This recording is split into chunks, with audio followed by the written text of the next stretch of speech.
Happy Sunday, everybody. It's your old pal Chris. Holler at your boy.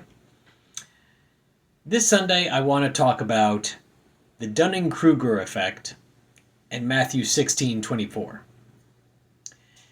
In Matthew 16:24, Jesus says, "Whoever wants to be my disciple must deny themselves and take up their cross and follow me." Now, for those who don't know, the Dunning-Kruger effect, I'm paraphrasing here, basically says incompetence breeds overconfidence. What do I mean by that? It means the less competent people are, the more overconfident they are likely to be in their skills and their abilities. And the converse is also true. The more expert, the more skilled someone is, the more likely they are to be humble, the more likely they are to admit that they don't know everything. In other words, the more you know, the more you realize that you have so much more to learn. And our walk with Jesus is just like that. We as Americans think that we know what it means to deny ourselves. But frankly, most of us really don't. Me, I'm only just starting to understand what it means, to say nothing of actually doing it. When people think about denying themselves, what's the one thing that people jump to? Of course, money. Of course they do.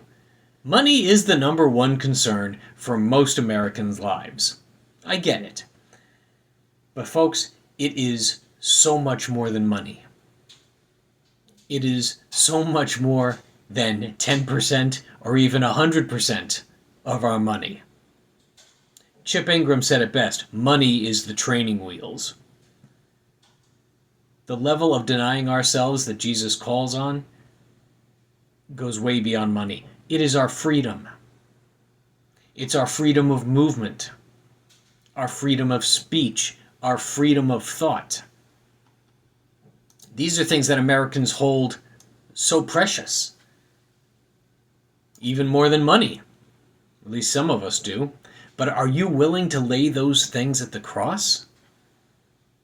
Are you willing to deny yourself those basic American freedoms?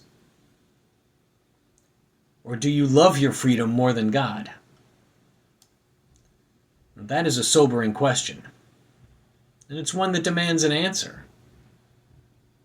And I want to invite you to think about that question this week. How would you answer? Honestly, don't tell anyone. Just think about it for yourself. If you don't like the answer that you're giving, maybe that's something to wrestle with God over this week. Thank you for watching, and God bless you.